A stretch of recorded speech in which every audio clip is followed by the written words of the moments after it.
Როგორ მიმდინარეობს არასრულწლოვანთა და ახალგაზრდა მსჯავრდებულების რესოციალიზაციის პროცესი, პროგრამა სასჯელ ახსოვლების და სპორტის მინისტრები დღეს ადგილზე გაეცნენ.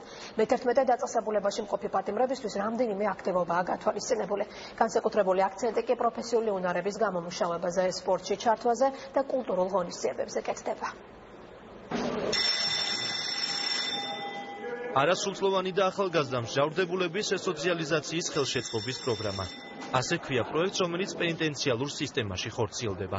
სასჯელ ახსოვლების დაწესებულებაში მყოფი არასრულწლოვანი და ახალგაზრდა მსჯავრდებულები თავისუფალი დროის მიზნობრივად გამოყენებას, შემოქმედებითი, ინტელექტუალური და პროფესიული უნარ-ჩვევების გამოვლენას სწავლობენ. ძალიან მნიშვნელოვანი არის, რომ ჩვენს ახალგაზრდებს, ვინც სასჯელ ახსოვლების მე-11 დაწესებულებაში არიან გათავსებულები, ცირედით მაინც დავეხმაროთ და სხვადასხვა პროგრამები, რომელსაც უკვე ბოლო 3 წლის განმავლობაში 2013 წლიდან ვახორციელებთ, ვცდილობთ მაქსიმალურად ხელი შევუწყოთ ამ ახალგაზრდებს ჩართული იყვნენ სხვადასხვა სპორტულ თუ არაფორმალური განათლების პროგრამებში. აქტივობები, რომელიც არასრულწლოვანთა ნომერ მე-11 დაწესებულებაში ხორციელდება, მრავალფეროვანია. მნიშვნელოვანი ყურადღება ეთმობა კულტურულ, ინტელექტუალურ, შებესთებით ღონისძიებებს. მსჯავრდებულებს შეუძლიათ მონაწილეობა მიიღონ სპორტულ ტურნირებსა და საგანმანათლებლო დებატებში. ასევე დაესწრონ სხვადასხვა თემაზე მოწყობილ ტრენინგს.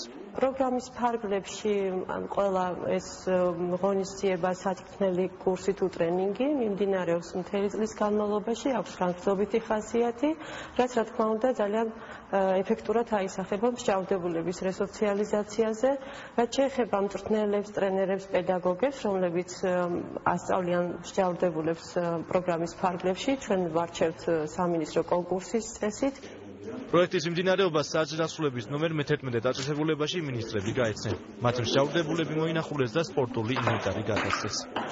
ეს არის ძალიან მნიშვნელოვანი, რომ ჩვენ შევუწყოთ ხელი ჩვენ ბავშვებს, რომ მაქსიმალურად ჩაებან სპორტულ საგანმანათლებლო ღონისძიებებში, რაც აქედან უწოდოთ ეს გავლენ კონდეთ კონკრეტული მიზანი. ახლოს მომავალშიც ესენ დაუბრუნდებიან ჩვეულებრივ ცხოვრების წესს, უკვე პროფესიით აღარ იქნებათ საზებარი და მათ შესაძლებლობა იქნებათ, რომ ჩვეულებრივ განაგრძონ ცხოვრება და იმედიან თვითონ ამ ახალგაზრდებთანაც საუბრობმა დამარცხდნენ, რომ ისინი არიან მოწადინებული, რომ ხვალ შეუერთდნენ ჩვენ ქვეყნის შენებას. არასრულწლოვანთა და ახალგაზრდა მსჯავრდებულთა რესოციალიზაციის პროგრამა 3 წელია მიმდინარეობს და მისი განხორციელება მომავალ წელსაც იგეგმება.